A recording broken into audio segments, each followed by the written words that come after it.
खबर आपको देंगे। पाकिस्तान तहरीक इंसाफ खैबर पख्तूनख्वा में इख्तलाफात खुलकर सामने आ गए हैं। शेर अफजल मरवत और आतिफ खान एक दूसरे के आमने सामने आ गए हैं।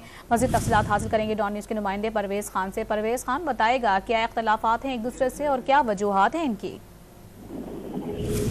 जी बिल्कुल, पाकिस्तान तहरीक इंसाफ में जो इख्तलाफात है वो खुलकर सामने आ गए हैं और जो उनके पेशावर रीजन के जो सदर है आतिफ खान और शेर अफजल मरवत आमने सामने है। ऑडियो लिंक्स डॉन न्यूज़ को मौसूल हुई है जो शेर अफजल की तरफ से जो उनकी सूबाई सदर है पाकिस्तान तहरीक इंसाफ के अली अमीन गंडापुर, उन्होंने ऑडियो में पैगाम दिया है कि आतिफ खान के खिलाफ कार्रवाई की जाए और उनको शोकास नोटिस जारी किया जाए। जो पेशावर रीजन के जो सदर है आतिफ खान, उन्होंने जो शेर अफजल की तरफ से जो वर्कर कन्वेंशन मुनक़िद की जा रहे हैं उन पर सख्त नाराजगी का इजहार किया है और जो वर्कर्स है उनकी जो कारकुनान है उनको हिदायत की है कि जो शेर अफजल की तरफ से जो वर्कर कन्वेंशन मुनक़िद किया जाए उनका बाइकाट किया जाए और इनमें शिरकत न करे।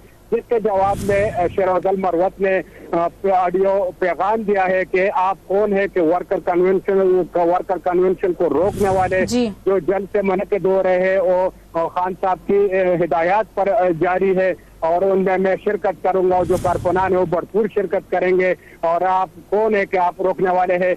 तो उनको जो अली अमीन गंडापुर है उनको भी हिदायत की है कि उनको शोकास नोटिस दिया जाए और उनको जो ऑडियो पैगाम डॉन न्यूज़ को मौसूल है उनमें पूरी आतिफ खान को सुना दी है। जी।